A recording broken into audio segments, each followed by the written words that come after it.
and welcome. My name is Carol Carter, and I'm the founder and CEO of Global Minded. We are dedicated to creating a capable, diverse talent pipeline to get more women, people of color, and any way that you can define diversity into the education, economic mobility, and leadership pipeline. And we accomplish those goals in a number of different ways, one of which is an annual conference. Last year and this year, because of the pandemic, it's been virtual. And we this year have gone over 10 weeks. This is the culmination of the 10 weeks. This week is all about our first generation to college and diverse and underrepresented students. And we've had programming every day featuring different aspects of insights for those students. So we're delighted that you're joining us today. And I will also share that we have monthly equity events. They're all led by people of color, and they have primarily people of color as panelists. Those different events, there's one for higher ed, there's one for K-12, one for STEM, one for technology, and one for the health professions, as well as one for foundations and funders. So those are communities of practice. That's how we carry our work throughout the year. And then we have inclusive leader awards across 15 industry sectors, where we have role models of people who really are walking the walk in the DEI space. So we know that we need to have those folks be household names the way movie stars and sports stars are household names. And to do that, we need to know who these people are. And that's how those awards help us achieve that. So we are delighted now to introduce today's panel, and it's led by one of our executive council members, Ken Epps, and the topic today is what industry leaders look for in students and graduates they hire. And there are some inside secrets that these leaders are going to be able to share with many of our students so that you know whether you're starting your freshman year of college or you're graduating this year, wherever you are in that employment pipeline and readiness process, that you can really benefit from the insights of these folks. So I want to share with you just a little bit about Ken Epps, who's going to lead the panel today and who's assembled these leaders for you.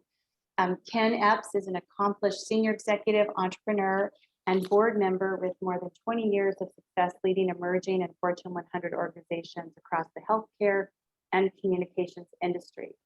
Throughout his executive career, he has held leadership positions at emerging and Fortune 100 organizations, including AT&T, the Williams Companies, Bay Packets, and Agenity Healthcare, which he founded and for which he served as CEO. His leadership produced an impressive record of results. And as the CEO and board member of Bay Packets, a venture-funded startup, he transformed the company into a global technological leader delivering voice, data, and multimedia communication solutions to global communications providers. He holds an MBA from Stanford Graduate School of Business and an MS in Engineering Administration from the University of Tennessee and a BS in Mechanical Engineering from the HBCU, South Carolina State University. He's a member of the Executive Leadership Council of Global Minded, and he enjoys sports and spending time with his family and friends. He's a fantastic leader, and he's a wonderful role model. Many of you read about him in our newsletter. And we're delighted, Ken, to welcome you today and your wonderful panel. Okay, well, thank you, Carol. First of all, it's a pleasure to be here. And it's always good to be able to get Carol to read just what I want her to say about me, no matter how good or whatever it is. But I'm excited to be here for a couple of reasons. One, it's pretty important to me, and it's pretty important to Global Minded. And it's pretty important to everybody, all the panelists who've taken time from their very busy schedule today to do things to help young people and to see people be successful for the goals in their lives. And I think there's just a golden opportunity for the participants who I'm honored to be here to provide this and moderate this panel for, to listen to the group that we've assembled. And I'm most proud of the group that we've assembled here. And I'm going to let each one of them introduce themselves. But I want to say that what I try to achieve in inviting them and them being gracious enough to participate is I want it to have diversity. And I want it to have what I think you as young people one day are going to see. in your careers and in all aspects of your careers. And I think this panel, the way it's represented, will get that. We'll start with Kathleen first. How about that? And we'll go to everyone else. Okay, thanks, Carol. Thanks, Ken. Hello, everybody. Excited to be here with you guys today and to talk about a really important topic and hopefully provide some good advice for everyone. My name is Kathleen Schaum. I work with KPMG, which is a global accounting and consulting firm. I happen to be based in San Francisco, California. And what I do is I'm the executive director for University Talent Acquisition, which basically means that I head up all of our campus recruiting activities and programs across the US. And proud to say we hire every year about 3,500 college graduates to join us in our audit, tax, advisory, and business process groups, and another 3,200 interns to join us, including leadership programs that we run for underrepresented students early as their freshman year in college. So I'm happy to be here with you guys today and talk about important stuff. Fabulous, thank you. And why don't we go next to Al, who has the symbols of the Big Apple behind him there. And he's got 8 years in the Big Apple coming from the Bay Area. So yeah, that's true. Thank you. So as stated, my name is Al Baker. I work for Siemens Corporation, a global company that at its height hired 500 and employed 500,000 people in 190 countries. And I've held positions from business unit owner to running a company in Toronto to now currently senior director for mergers and acquisitions. But the most important title I give out is I'm from the South Side of Chicago and first generation college grad, et cetera. And I look forward to sharing the things I've learned and the things I believe would help all of you. thank you so much, Al. And let's go next to Guy. I'm a little afraid to follow Al with the Southside Chicago thing. Right? I'm not sure how I should feel about that. I guess I should tone it down a little bit. But I'm Guy Primus. I'm the CEO of a company called Valence.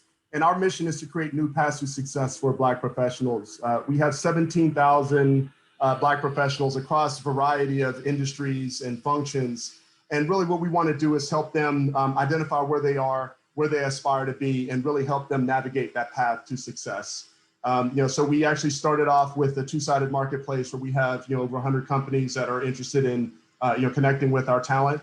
We also launched what we call the Valence Funding Network, which is over 300 Black entrepreneurs that we connect with 50 of the top tier venture capital firms, including GGV, who invested in us in addition to investing in Peloton and Slack and StockX and a bunch of other companies. And we also, the thing that's I'm really excited about is we just announced last month a program called Bonds, which is an executive development community that is really built on the model that YPO has kind of had for many years, and really bringing that to the middle management tier, of aspiring executives in the Black community. So super excited about that. The quick background for me, I'm a technologist. I have been since I could walk. My parents bought me 150 in one kit from a place called Radio Shack, which you guys have never heard of. But that's kind of how I got my start, but also watching an inordinate amount of television. So I'm this kind of technologist who spends its time in media. I spent some time working with Sean Combs at Bad Boy, and Will Smith at Overbrook Entertainment, where I was COO for a while. And I started a company called the Virtual Reality Company, which did something really cool. If you ever go to Dave & Buster's, we have an experience there called Jurassic Park VR Expedition, which has been the largest, commercially successful virtual reality experience in the world. So I'm super excited to be here and really looking forward to sharing the knowledge that I have, and hopefully you can do something extraordinary with the things that you learned today. Sounds great, Guy. Thank you so much. Ken, do you want to unmute? We'll just see if you're, how's that going? Okay, how is that a little bit better? That's perfect. Okay. So we've just had Al and Guy introduce themselves and Kathleen. So we've got Steve and Ken to go. Okay. Ken, why don't you go next here then? Will do. Thank you. And thank you for the invitation. My name is Ken McNeely, and I'm president of AT&T West. And I'm in that capacity. I'm located here in San Francisco. I manage our operations for our 19 Western states. I'm a lawyer by training. I actually joined the company as a corporate litigator many years ago. I have my 30th anniversary coming up. Yes, 30 years at one company.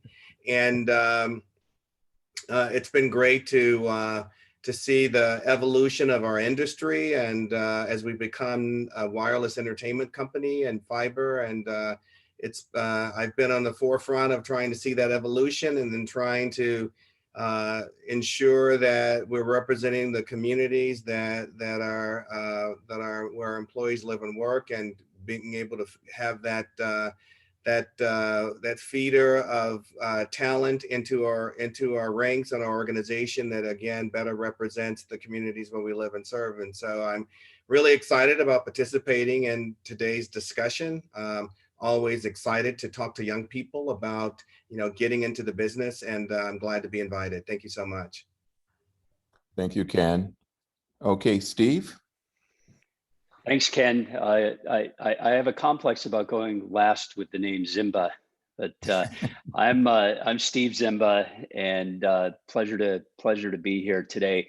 I'm the founder and CEO of a company called Nulia, which is a technology startup. We have a software platform that uses data intelligence, AI, and machine learning to help people adopt their use of software and to build new digital skills and reach new transformational outcomes and change by using digital technologies. And call me crazy, but I had a long career in big corporate type companies, including Microsoft, and I was on the team at Microsoft that actually started their cloud business, including the Microsoft Office 365 and Azure product lines.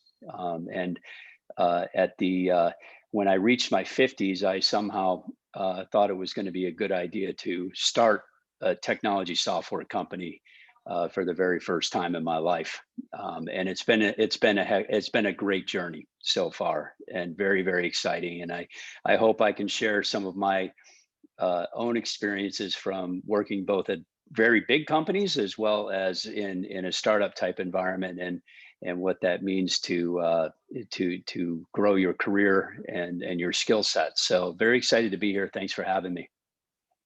The first question is, what's the advantage of prepping now or as early as possible in your education journey to achieve your goals?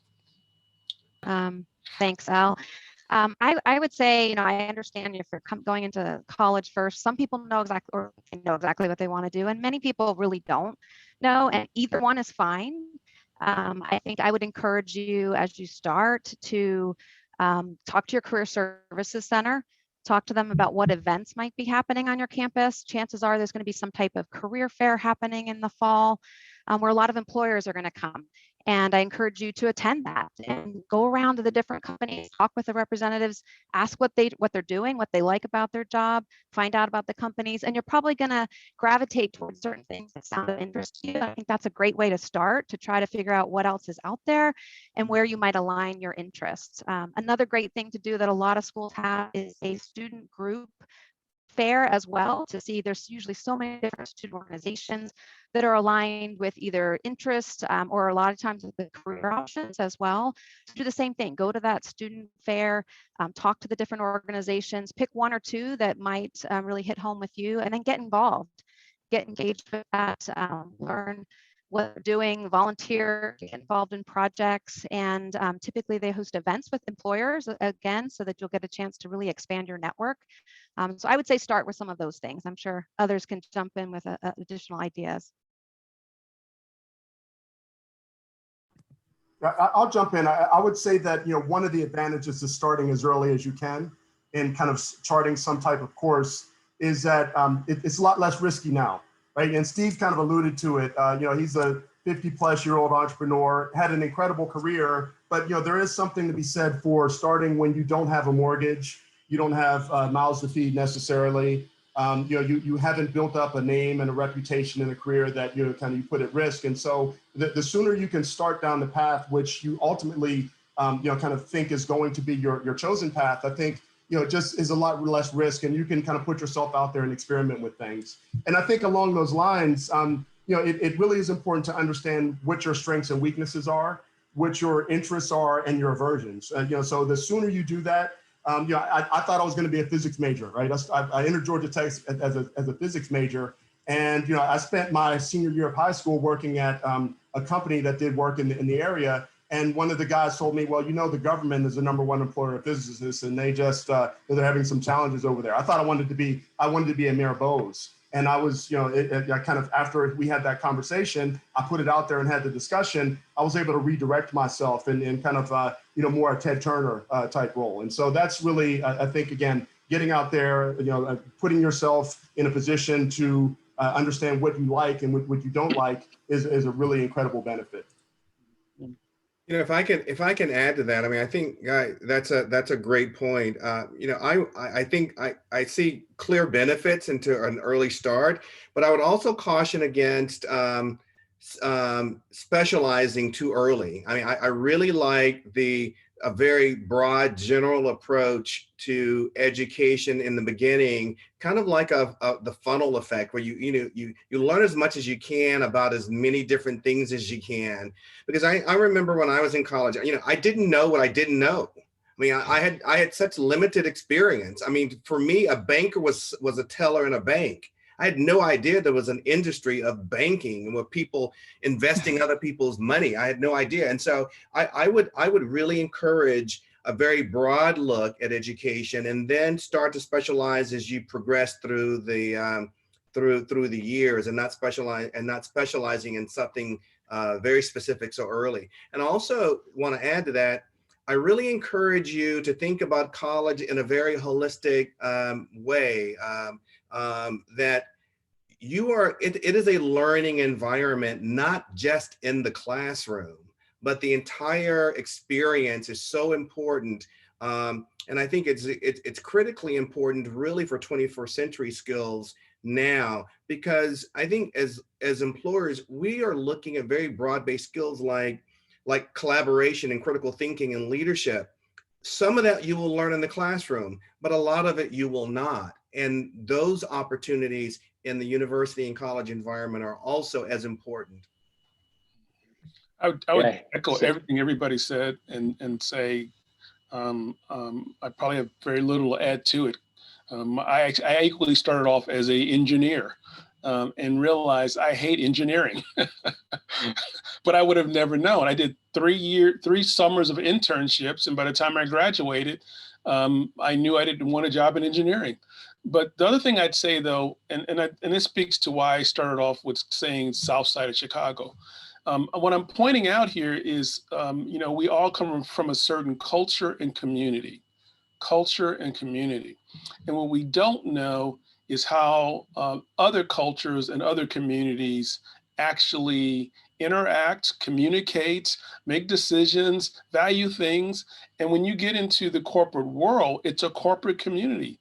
And so for me, starting early on, it truly taught me and educated me on all the things I was going to have to learn to basically transform from a South Side of Chicago culture to a corporate culture. And so starting that sooner rather than later, A, it takes the fear out of it. B, it gives you a long learning curve because you're going to need it. And it just helps the experience to be enjoyable. So that's what I would add to that.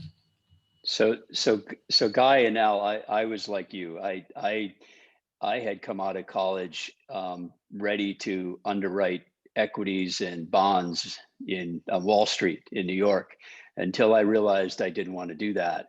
And I fell into tech quite accidentally. That's a whole nother story. But it taught me, right, that you have to be ready to constantly pivot, adapt, and change. And when I look back on my college years, one of the biggest things I think I had the advantage of is going through experiential learning. And I was in a program where experiential learning wasn't really a thing back then, but I just happened to have a professor who ran the major I was in that focused on it and stressed it. And so we had to go out and do real projects in the community.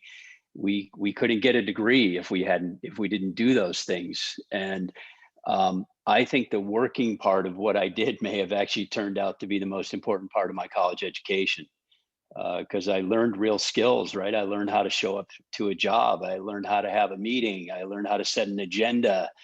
I learned how to make notes and action items and all that kind of stuff, which was complementary to what I was getting in the classroom.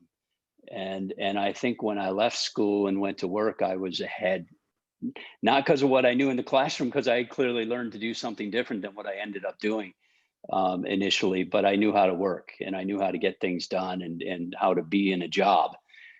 So I would encourage everybody, part of your college plan, have experiential learning, have an experiential learning plan. And I don't just mean an internship for a summer, right? Have a plan to continuously be doing some kind of experiential learning and working all throughout your college career, because I just think it'll put you miles ahead when you go out into the work world. Steve, I'm not only do I support what you're saying, my son is actually going to a high school that's dedicated to experiential learning. So his high school in 4 years is going to be spent on the campus of Belkin here in Los Angeles, right? Because I really believe in what you're saying, and I think he's going to be a lot more successful because of that, kind of daily experiential learning. Yeah. I would say, Guy, in my company now, we focus on it. I actually have a lot of college students that work for us, and our headquarters is next to the University of Oregon campus here in Eugene. And my first 5 employees were in-college students, and all 5 of them, by the way, became full-time employees. So there you go. They came in, they embraced it, they worked hard, they were smart, they were learners, they applied what they were getting in the classroom to the job, and look at what happened. It was great. Okay. Well, thanks for that feedback. And I have to admit, I'm mortified now to say something because every time I start, the screen freezes. So I'm really shaking here. But if you can still hear me, let me just have an add on there, because I love those answers. And I'll just let you speak in when you want to, if you choose to share on this one, but it's still related, which is, what did you find now that you've gone through? All of you've had very, very successful careers. What choice do you feel you made earlier? Let's just say right after high school, early college, that was the most durable, that served you the best. Anybody who's comfortable talking about that, I think the group would be interested in kind of hearing that too, because I think that would be pretty enlightening for them. Go ahead. Yes. But I think the ability to analyze and then synthesize data to tell a story, I think is always going to be a really incredible skill set, right? And there are different elements of that. There's some people that are going to be stronger on the analysis piece, some people that are going to be stronger on the storytelling piece. But being part of a team that can use numbers to tell a story that resonates with people and people find relatable, I think is one of the core strengths. I think, again, is transferable in any field, whether you're in film and kind of trying to get your movie made, or you're in engineering and trying to get your the team to buy into the product that you want to develop. Having those numbers and being able to again tell a story with them. They'll just kind of throw numbers out there, but I think it's really critically important. Yeah, I think for me, I'm just going to pick one of 50 things I could probably say, but I would say the one that actually changed me the most was actually being part of organizations such as this.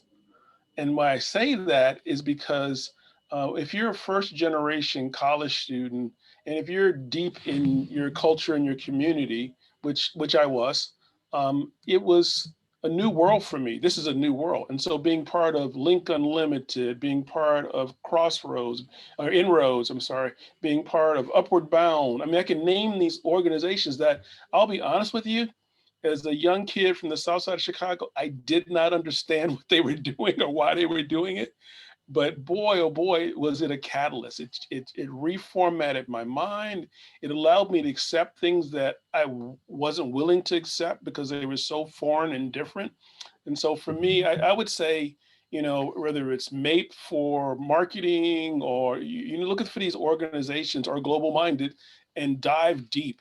Take the learning, take the classes, listen to others. And then the only thing else I add to that is find mentors that are 3-4 years ahead of you and mentors that are 10 years ahead of you. And you might not understand what they're saying to you, but at least you'll be hearing it and putting it in there somewhere. Those are my thoughts. Any others? I'll jump in. I think all those things are great. Certainly agree with all them. I would say for me, really is just not being afraid to raise your hand and ask questions, right? To make yourself vulnerable. I think you go in and you feel like if I ask a question, they're going to think I'm incompetent or, you know, I don't know what I'm doing. And my experience has been quite the opposite. Every time I've leaned in and said, you know what, I don't understand what you're saying. Could you help me out? I found people that will help me. And actually they get excited about, right, passing their knowledge on and passing it forward to the next person. So don't be afraid to admit that you don't know something and seek help. And I think you'll find lots of people out there that are willing to do that for you. You know, Kathleen, I think mine is certainly in that same orbit, and that is, you know, being, you know, not being risk adverse, being able to lean into some discomfort and adversity. And because I think that, you know, you in college and in your career, you're going to have these intersections where you have to make tough decisions about, do I continue this way or do I go this way? And you know, being able to really kind of pull back and look at the big picture. And just because it's uncomfortable doesn't mean it's not going to be something that's rewarding. Oftentimes you'll find it's just the opposite. It's cutting your teeth on something new, having this new opportunity that creates greater opportunity. I know from my career at AT&T, whether it started as, you know, indecision about, do I go to law school? Do I go to business school? Jumping into law school and then making a decision where to go. And then what do I do afterwards? Do I go to a big law firm? Do I do this? There were all of these crossroads where I had to make decisions, and they're very, very difficult. You always second guess yourself, but in each instance for me, making the tough decision that created a little bit of discomfort allowed me to grow in ways that I think I would never have had a chance to do. And so I think that that is something that has served me well, not only in college, but even throughout my corporate career as well. So Ken, I agree with everything here. I think it's great. I would add to it, and I don't know if this is so much a skill, maybe it is, but network, build your network, right? And it starts in college, and I can't tell you how many times, even to today, right? I go back to my college network when I'm looking for ideas or connections that I want to make, or people that I want to know, or things like that. And I'd say make sure you're two-sided about it, right? You can't just be taken from the network. You got to be given to the network at the same time. And so be open to giving back as much as you take out. But I have relied on that network since that very day, and got my first, I can point to my very first 2 job opportunities out of college came from my college network. And so it's really, really important that you build, I guess, a skill around how to network. Okay.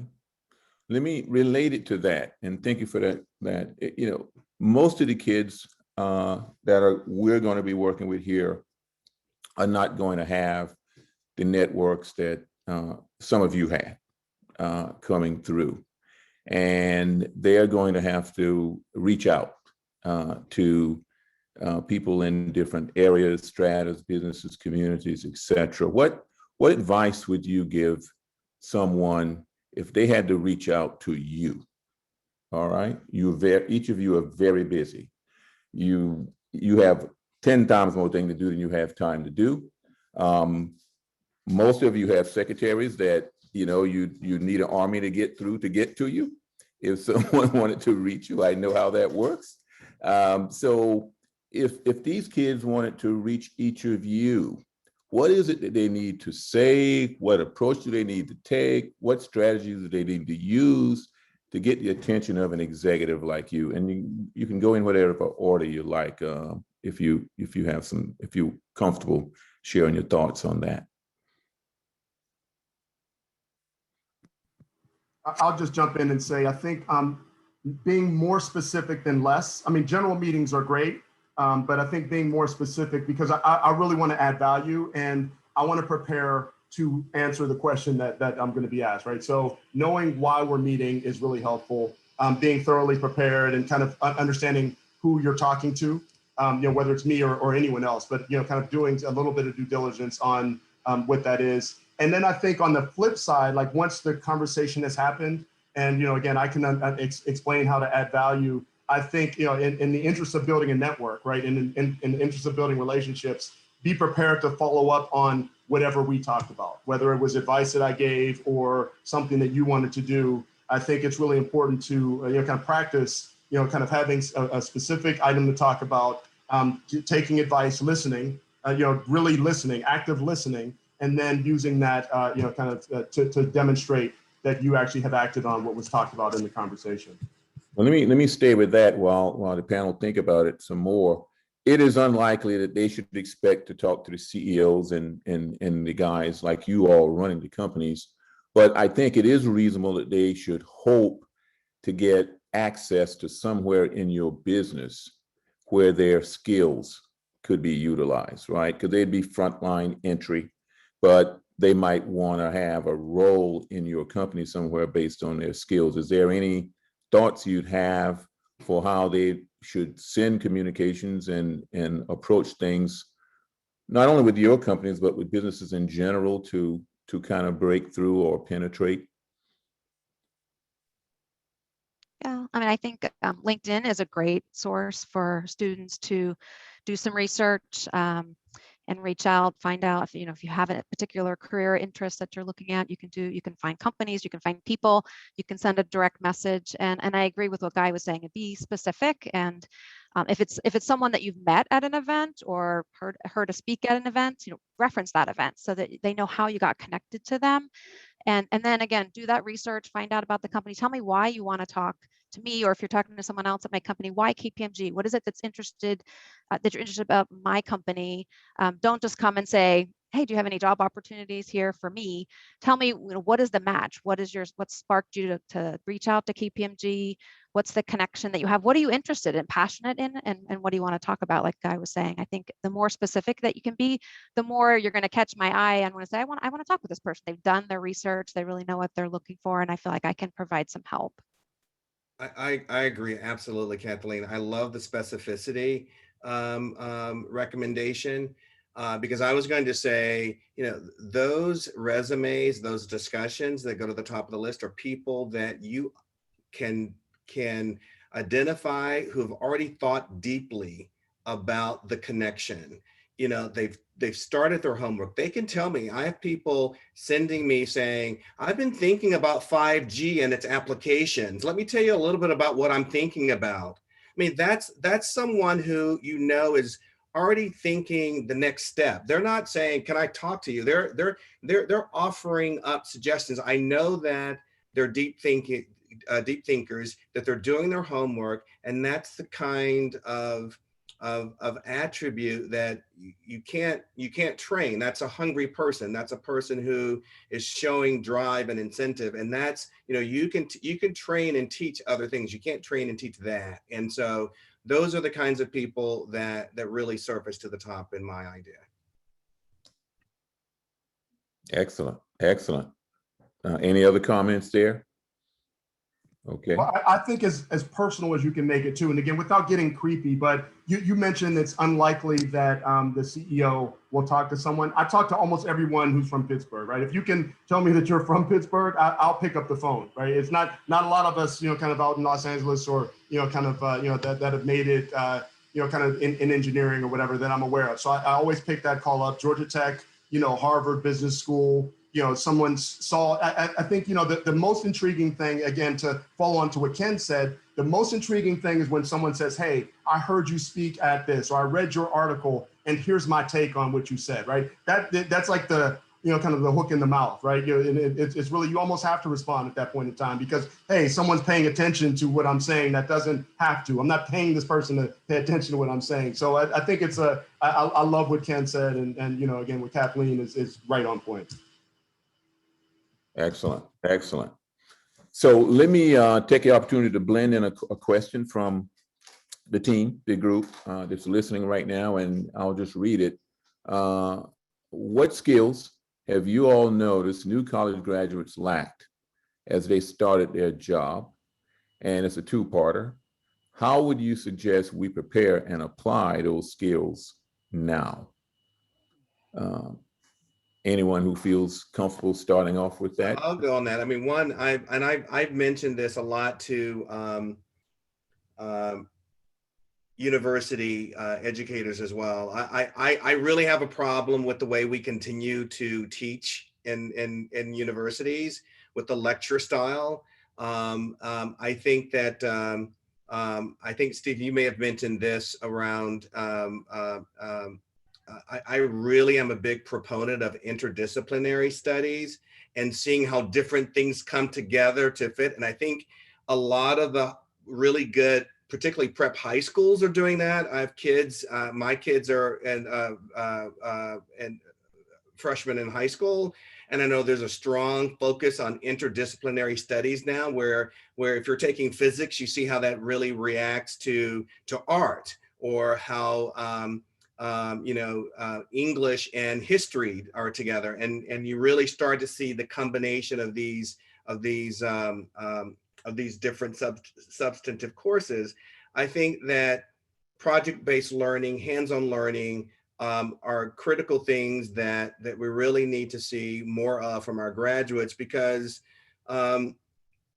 we are educating kids today where, when I was in school, it was always about, rote memory. We had to learn the facts. We had to spit out dates. Right now, we live in a world where all of these facts are at a key click away, but it's how you use the facts that you get. And so it's all about critical thinking. And we really need to double down on that. And also the collaboration aspect. In most of our companies, the time of sort of individual contributors is kind of waning, and you're typically part of some team, and being able to collaborate on something. It's not, we have a lot of top students who can work on their term paper, and they're going to get a straight A, and they're going to kind of siloed into themselves, and they work best with no one is talking to them. They're not sharing anything. They're not getting any additional information. But I think the best preparation for the kinds of jobs, the 21st century jobs, are those where you've had that experience of working together in a collaborative team, where you're getting the best information from different people, from different resources, bringing it all together, and then creating a product. And I think that's what I'm not seeing enough of. And I'm hopeful that schools will start to incorporate that kind of learning into training going forward. Yeah, Ken, I see the same thing on the teamwork stuff. I mean, it's just, that's normal today in the work world, and it's multidisciplinary teams, people coming from different functional roles with sometimes radically different viewpoints on the same problem, and you've got to be able to know how to negotiate and mediate those kinds of things, and work together to come to conclusion. One of the biggest lessons I learned from one of my college professors is that no meaningful agreement anywhere in the world was ever made without two parties meeting in the middle. And somebody gives up something on either side whenever there is. And if you study some of the biggest global agreements, not just business agreements, governmental agreements and things like that, it has always been a compromise of people meeting in the middle on issues. And so if you decide to go in and be polarizing and take an extreme point of view and stick to it, you're probably going to have a difficult time in working in that kind of a team environment. And you need to know how to negotiate. You need to know how to give and take in order to work in those environments. And I just don't find that kids coming out of college, and I don't know if it's the education that they're getting or what it is, but I just don't find they know how to get in a room like that and hash out agreements and come to some consensus like that. And I just find that we have to spend an enormous amount of time getting people, younger people, especially coming straight out of school, to appreciate that and understand that. Those that do get it, I think we find the opposite, right? They move ahead pretty quick. Yeah, I could double down on that in so many ways. In Siemens, which is a global company with many layers and many different interface points, if you don't collaborate, you don't succeed. And when I was building a team up in Toronto, 200 engineers and et cetera, I jokingly said to the company, we're going to look for the best and the brightest, but we're going to start looking at their report card from kindergarten. Did they play well with others? Did they share their toys? Did they, it sounds like a joke, but it's true. The people that I've had to let go, I'm talking about senior people, I'm talking about directors, is because they didn't play well with others. They were very, very bright. But I will answer to Ken, to your question, there's some basic block and tackling that you've got to have. So your written skills, your verbal skills, your attention to detail. I mean, both my kids are professionals now, in their 30s, blah, blah, blah, doing their thing, about to make more money than me pretty soon. But, I remember in the early years, I had to say to them, look, people don't care how bright you are. They want to know you're gonna basically take something to the finish line. So focus on it, focus on the detail. And sometimes you got to do that in the middle of a bunch of things. So prioritization is really, really important. And so I'd say any of you that's on any kind of team right now, and I've been on a number of teams, basketball, football, track, et cetera. And, you learn how to work with others, but you also learn how to achieve a goal. And guess what? That's what companies care about. So those are my thoughts. I would add in, you mentioned written communications. I would definitely say that's something that I continue to hear from our business that they feel like sometimes students are lacking is really good quality written communications. And I think it even goes back to the last conversation about reaching out to someone and requesting a meeting. If it's well written, you're going to catch their attention. If it's poorly written, you'll catch their attention in a negative way, right? And I think that the second part of the question is, well, what can you do about it? I think most colleges have good business communications classes that cover both written and verbal communications. And I would advise you to go look in the course catalog, try to find a good communications class and really throw yourself into it and learn quite a bit in that area. I think it'll serve you well. I'm going to go back to something that Al said, which is kind of the kindergarten report card. And I honestly, I remember I used to come home from college and I would, kind of do the tour of the house. And one time I found myself in my mother's safe deposit box. And in that safe deposit box was my preschool report card. And I looked at it, and the thing that it said on it, I did really well, except for this one thing, takes constructive criticism or accepts constructive criticism. And honestly, it was like a light bulb went off in my head. And I'd never heard that before, but it was that thing that I'm like, and when I started really thinking about it, it was something that I needed to work on. And I made that a lifelong goal of mine to, like I said, I mentioned active listening. You have to be willing to listen. You have to be able to take constructive criticism. And even if it's not something that's comfortable, even if you don't agree with it, right? The important thing is to listen and to do a certain amount of introspection, because if you are talking to mentors, if you're reaching out to someone, your boss, even if they see things one way, chances are someone else sees things that same way. And it's better to be aware of it than not, honestly. And to the extent that you can avoid being perceived in that way going forward, I think is really critically important, because people will use information against you or to your benefit. On the flip side, if you're really good at something, making sure that people are aware that you're good at that and you being known for that thing is really something I think I wish I had learned earlier in my career. Excellent. I sure wish I was fortunate enough to have all you guys around when I was starting and going to college. I think I would have had it a whole lot easier, if not better. But I appreciate that. Let me let me kind of put a different angle on this now, because I heard toughness, I heard flexibility, I've heard networking, I've heard prove you can get things done. All these things are, and I heard more than that, but these are the things that clearly were jumping out to me that I think you guys wanted the students to hear very clearly. And let me kind of put you in their zone now. You know, I have, well, my oldest daughter's in her 30s, but I have some kids still in their 20s, and they sit in the house and text me when they can just yell across and talk to me.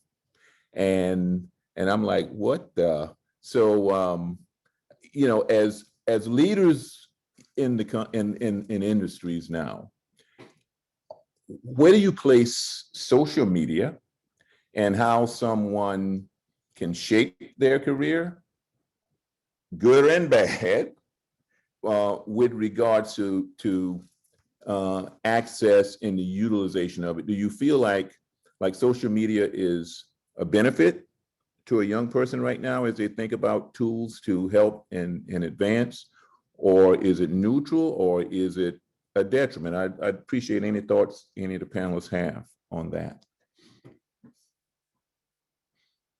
And I'll draft someone if you don't. Sure, I'll go ahead, Ken. It's an interesting topic, and I think there's so many different kinds of social media, right? Some I think are more focused for entertainment and just socializing with friends, sharing photos, that types of things. And others can be used, I think, for career purposes. And I would point out like LinkedIn as being a great one where I think you can, if you don't have a profile, you should go out and set one up.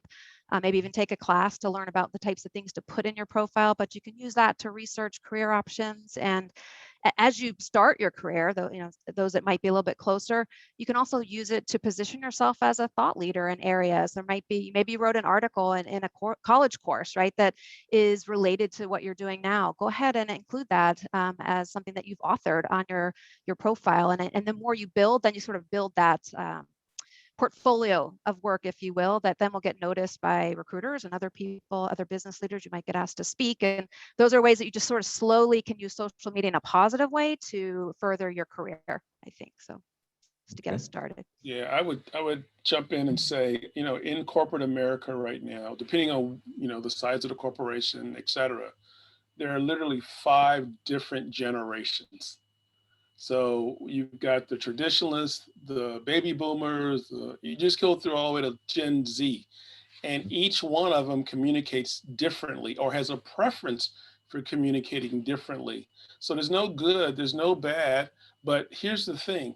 Effectiveness means understanding who you're communicating to. So my caution, word of advice is don't get caught up in your preference, you know, and understand what actually works well with the person I'm trying to engage in, or the manager I'm reporting to, or the VP over the business I'm in, or the president. And so don't try to force them into, you know, your preference. Find out what do they like, and then go there and meet them where they're at. So I share that. And by the way, in Siemens, we educate our senior managers and executives on this for even the, you know, the areas that we might not be comfortable in, to get comfortable so we can be effective with that generation. So just a thought. You know, I think you're absolutely correct. As the parent of a 13 and 15-year-old, I am up to here in social media, and I do think that there's, you know, that there's real opportunities. And, you know, as you state, it is the way this generation communicates. Ken, to your point, not only do you're getting a text when you're in the house together. I'm getting a text when we're in the same room together. It's just the way they want to communicate. And my daughter, in fact, we were just doing lunch today. She called a restaurant for delivery and on her cell phone, and there was a business signal. She had never heard a business signal. And after waiting for a couple of minutes, I said, "Aren't you going to hang up?" And she said, "Aren't they going to pick up?" And I said, "No, you have to call back." I mean, it's just a different you know, it's a different experiences. So I'm just assuming that the social media experience that we see today, even over the next 5 years, I mean, it's going to be such a different way. And to Al's point, we, I think, as employers, will have to get comfortable with different ways of communicating.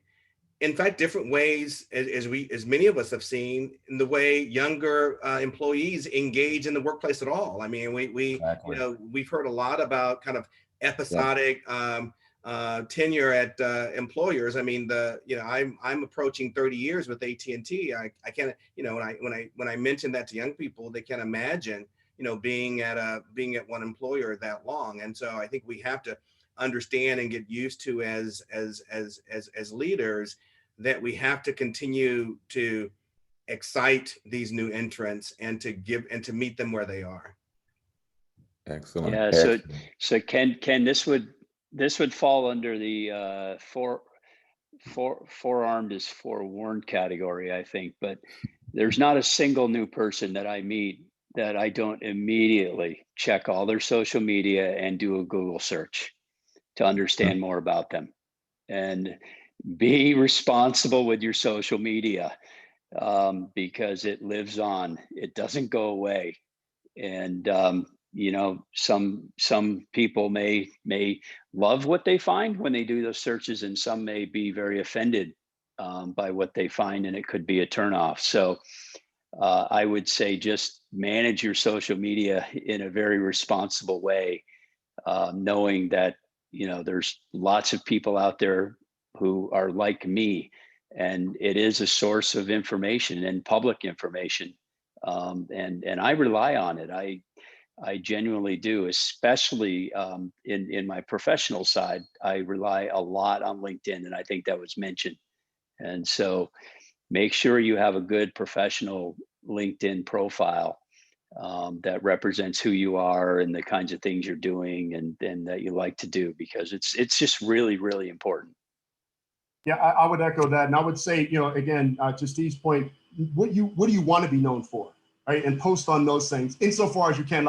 It took every ounce of my intestinal fortitude not to text about Kevin Durant's 49 points and comparing that to his Rucker Park performance, right?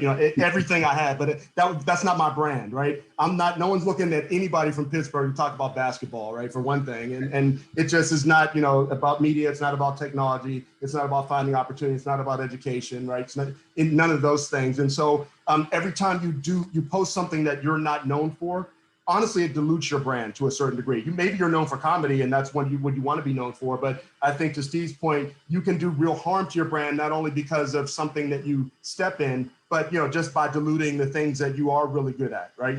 Mark Suster from Upfront Ventures, brilliant, investor, entrepreneur, but also talks about fitness and how he's lost a bunch of weight. And people tune in for that, and that's what he's known for. He's the VC who actually knows how to eat and take care of his body, right? And I think now you have that brand, and people are going to turn to you. And anything that you do outside of that is, honestly, it works against you.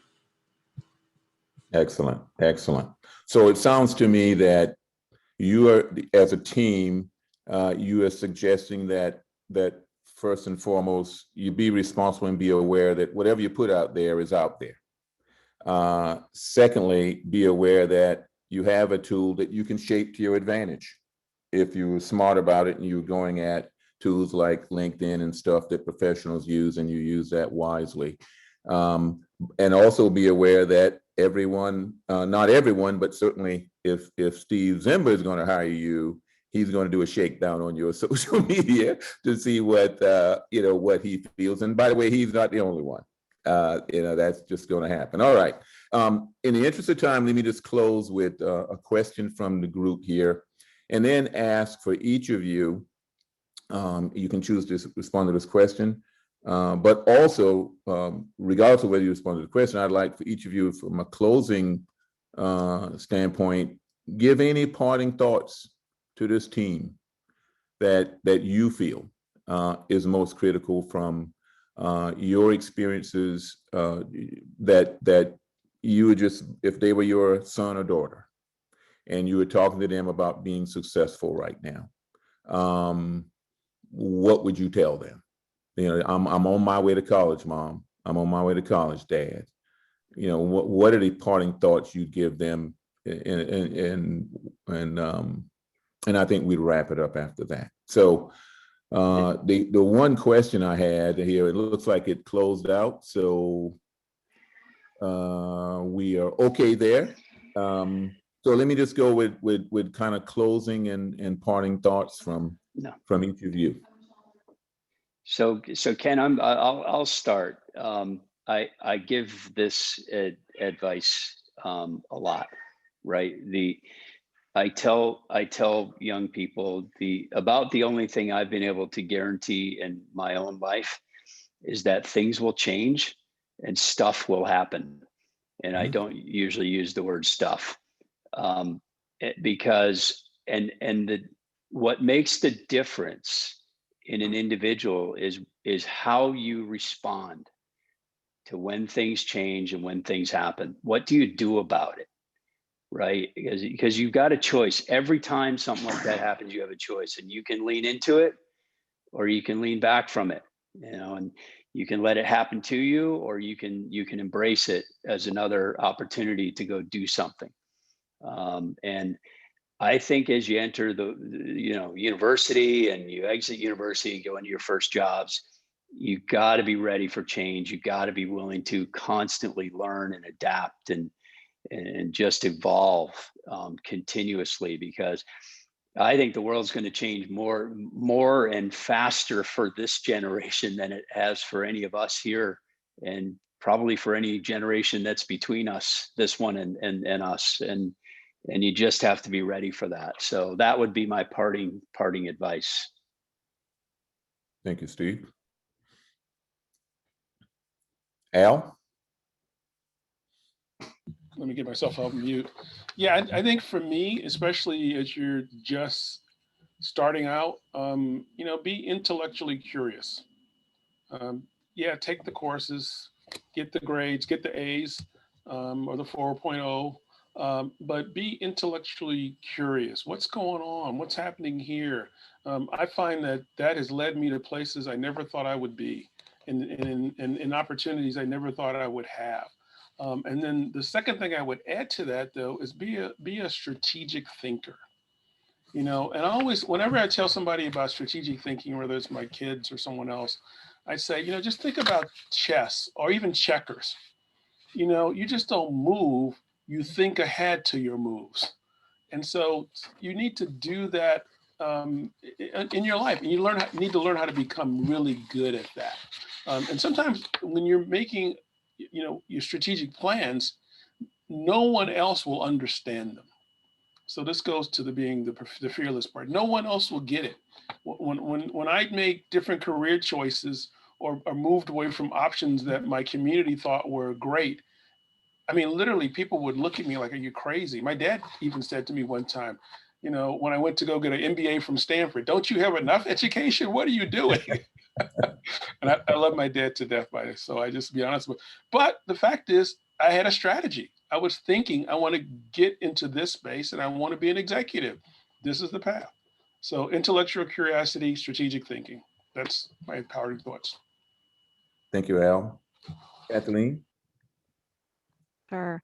I would say if someone's starting right out in college now, really to throw yourself into it, see what's out there, experience it all. There's so much. I mean, I wish I was starting college over now, because I think I probably would do it differently, where I would really expand my horizons and tap into different things. And then once you find that thing that really sparks your passion and your interest, don't just become a member, really join and lead, become a leader in that organization, volunteer, raise your hand, get engaged, because you're going to have fun and you're going to learn. And both of those things are going to keep you doing more and more with that organization. You're going to expand your network through that process. And ultimately it might help you, get that first dream job that you're looking for. So I would definitely recommend that. And then the other thing I would say is, don't be afraid to raise your hand if you need help.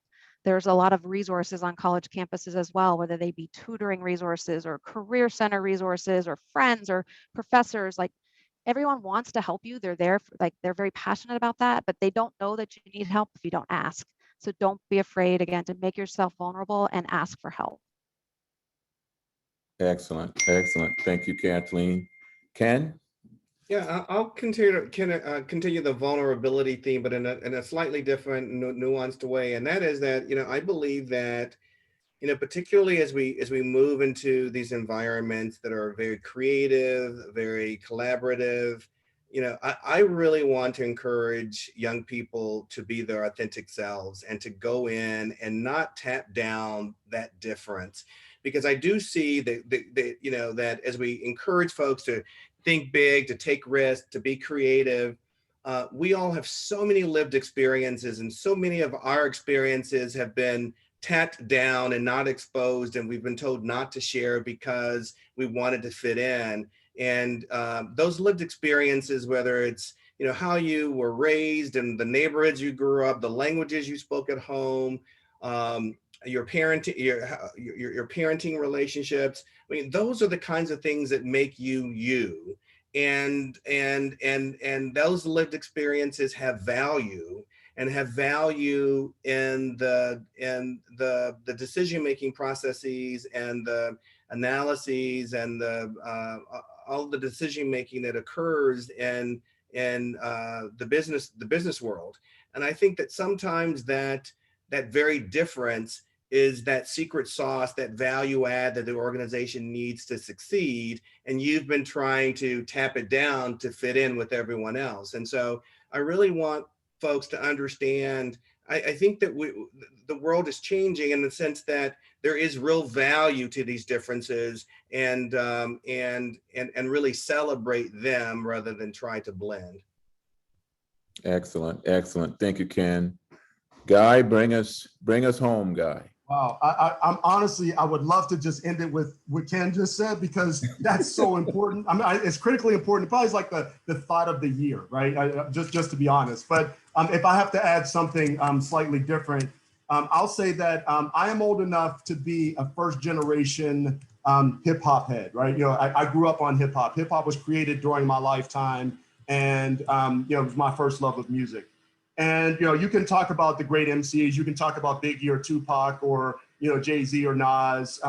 There's a song by an artist who doesn't even go by this name anymore, but, you know, he called himself Mos Def. And the song is called Umi Says. And in the song, he talks about shining your light for the world to see. And that would be my advice, is really shine your light. And that has two parts. One is kind of understanding what your light is, understanding what's good at, what motivates you, what other people see in you, the goodness that people will gravitate toward. So understanding what that light, and then once you have that, once you know what your passion is, once you know what you're good at, make sure that everyone knows about it, right? Not in a braggadocious way, not in a way that is really about garnering social media followers, but really sharing that with the world and letting them understand what you're really good at, because that will do two things. One, it will kind of let people know, again, what you're good at and what they should be hiring you for. But then it lets people know what they should be offering to you. It lets people know that how they can help you. And so, you know, my one piece of advice, Mos Def, you know, Umi Says, shine your light on the world, you know, so they can follow you. Excellent, excellent. Well, let me do two things here. First and foremost, thank the panelists. You are outstanding, and somehow I think a lesson learned for our attendees is teamwork is important, and you guys picked me up and kept the ball rolling when you know, I got, you know, bowled over here with my internet service. So thank you for facilitating and keeping things going here. But more importantly, thank you for the knowledge you've shared with this team. I couldn't be more pleased with the way you've responded and came and support these young people here. For the young people that are listening, the first thing I want you to do is go out and tell your friends that they should have been on this call. It's only an hour of their time, an hour and a few minutes. And what the participants, in my opinion, took and will take off of this call is it'll be multiplied 10 times. And your friends who didn't show up and had the opportunity to, they'll show up the next time if you tell them what you took away. So please do that outreach, because that's how we help each other. I'll just you know, close it on a personal note. I can relate to the young people on this call. I grew up in a I guess I would say, a spiritually rich and financially poor kind of environment. And by the way, the spiritual one always wins. If you have that, everything else will come along. But having the opportunity, if I had 20% of the input that I heard on this call today from all of you as a panelist, when I was a 17-year-old or an 18-year-old, that kind of things, those kind of things, and that kind of input would have been extremely valuable for me in shaping my future. So I'll just say to the attendees, please take the opportunities to do this. And with that, I'll turn it back over to Carol and thank her for allowing me and the panelists here to participate this afternoon. Well, thank you so much to Ken and all of you who made time today to be with us. And one of the things that Global Minded does is we connect students to role models, mentors, internships, experiences, and jobs. And you have been at the table with these incredible people who, without Ken and his connection to them, you wouldn't know them. And if we were in an actual meeting room right now, I would hope you all would be in the front of the room and lining up to shake their hand, meet them in person. And those are the kinds of skills of self-advocacy that we really encourage, because everyone makes their own fortune, they make their own way. And so much of how they make their own way is by engaging people like these generous leaders who actually want to help you and who are there for you. So I want to ask everyone on this panel if we can interview you all for our newsletter, because we profile leaders like you in our newsletter. It's read by 15,000 students and those who teach them a day. And students who maybe are at a predominantly white institution or elsewhere, they see themselves in leaders like you, and they come to, over time, see all kinds of people, all different backgrounds, from veterans to Native American leaders to ability status leaders, people from every type of ethnic background, and they see themselves becoming those inclusive leaders because you all have cleared so many hurdles yourselves to get where you are. And many of the listeners, read Ken's profile that we covered in Black History Month, and his parents were, sharecroppers, and the kinds of things he's been able to do in his life give hope to anybody, no matter where you're starting from, that you can do whatever it is that you set your mind to. So anyway, just want to encourage that. And then also to let each of you know that our big goal is to build the technology to algorithmically connect 25 million first-gen students, first-gen grads, those who work with them and those who want to hire them, to role models, mentors, experiences, internships, and jobs, because we know that we have to do that at scale, because no one college can be the answer, and not even any one group like Global Minded without those broader connections of all of those uncommon collaborators coming together to be effective. So thanks again. I'll just say that tomorrow, for those of you who joined us today, we have another special treat tomorrow, another leader who actually we met through Ken. Merritt McKenzie's leading the session tomorrow, and it's on first-gen role models. What does success, inclusive leadership, and contribution look like? And it's just, 7 different first-gen role models, arc of life, different stages and ages where they are and what their stories are, that they'll be sharing with you as we bring this week of programs to close. So thanks again to all of you for making time. And again, we hope to see you all June 22, 23, 24 in Denver next year. And in the meantime, we really look forward to working with all of you on creating that capable, diverse talent pipeline that we know we need to have across all these disparate groups that haven't worked so well together in the past. So we're going to forge that. So thanks so much. It was an absolute pleasure. And Ken, always just so fun to work with you and all the people in your amazing web of wonderful leaders. So thanks for bringing us all together. Thank you, Carol. And thank you.